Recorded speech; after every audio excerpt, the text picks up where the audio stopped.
पिनाक क्या है और इससे देवताओं का संहार क्यों हुआ? 99% हिंदू इस पौराणिक कथा को नहीं जानते होंगे। राजा जनक के कुछ कहने से पूर्व ही राम ने कहा, हे नरश्रेष्ठ, पहले आप हमें पिनाक का वृत्तांत सुनाइए। हमने सुना है कि पिनाक शंकर जी का प्रिय धनुष है। शिव जी के पास से यह आपके पास कैसे आया? इस पर मिथिलापति जनक बोले, हे राम, एक बार प्रजापति दक्ष ने एक बड़ा विशाल यज्ञ किया। दक्ष जी शंकर जी के श्वसुर थे। अपने जामाता से अप्रसन्न के कारण उन्होंने उस यज्ञ में न तो शिव जी को आमंत्रित किया और न ही अपनी पुत्री सती को। पति के समझाने बुझाने की परवाह न करके सती अपने पिता के यहाँ यज्ञ में पहुँच गयी। वहाँ सती का बहुत अपमान हुआ। सती ने देखा कि देवताओं के लिए यज्ञ का जो भाग निकाला गया था उसमें शिव जी का भाग था ही नहीं। इससे क्रुद्ध होकर सती ने यज्ञकुंड में कूदकर अपने प्राण त्याग दिए। महादेव जी के गणों ने, जो सती के साथ राजा दक्ष के यहाँ आए थे, लौटकर महादेव जी को सारा वृत्तांत बताया। सती की मृत्यु की सूचना पाकर महादेव जी बड़े क्रुद्ध हुए। उन्होंने राजा दक्ष की यज्ञ भूमि में जाकर उस यज्ञ को नष्ट कर डाला। फिर वे अपना पिनाक नामक धनुष चढ़ाकर देवताओं को मारने के लिए अग्रसर हुए, क्योंकि देवताओं ने उस यज्ञ का भाग महादेव जी को नहीं दिया था। महादेव जी का यह रौद्र रूप देखकर सारे देवता बहुत भयभीत हुए। देवताओं ने अनुनय विनय करके महादेव जी का क्रोध शांत कराया। क्रोध शांत होने पर महादेव जी ने पिनाक को देवताओं को दे दिया और कैलाश पर्वत पर लौट गए। देवताओं ने उस धनुष को हमारे पूर्व पुरुष देवरात को दे दिया। तभी से वह धनुष हमारे यहाँ रखा है।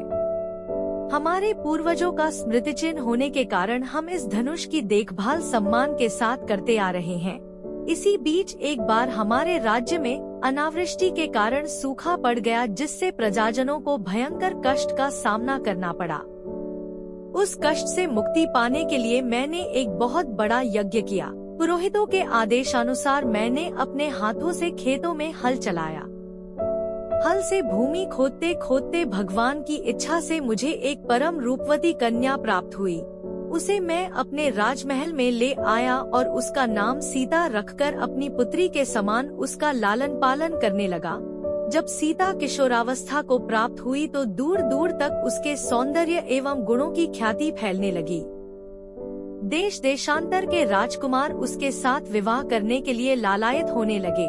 मैं अद्भुत पराक्रमी योद्धा के साथ ही सीता का विवाह कराना चाहता था। अतः मैंने यह प्रतिज्ञा कर ली कि शिव जी के धनुष पिनाक पर प्रत्यंचा चढ़ा देने वाला वीर राजकुमार ही सीता का पति होगा। मेरी प्रतिज्ञा की सूचना पाकर सहस्त्रों राजकुमार और राजा महाराजा समय समय पर अपने बल की परीक्षा करने के लिए यहाँ आए, किंतु पिनाक पर प्रत्यंचा चढ़ाना तो दूर, वे उसे तिल भर खिसका भी न सके। जब वे अपने उद्देश्य में इस प्रकार निराश हो गए तो वे सब मिलकर मेरे राज्य में उत्पात मचाने लगे। मेरे प्रदेश को चारों ओर से घेर लिया और निरीह प्रजाजनों को लूटकर आतंक फैलाने लगे। मैं अपनी सेना को लेकर उनके साथ निरंतर युद्ध करता रहा। वे अनेक राजा थे, उनके पास सेना भी बहुत अधिक थी, इसलिए इस संघर्ष में मेरी बहुत सी सेना नष्ट हो गई।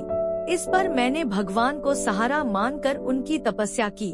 मेरी तपस्या से प्रसन्न होकर भगवान ने मुझे देवताओं की चतुरंगिणी सेना प्रदान की।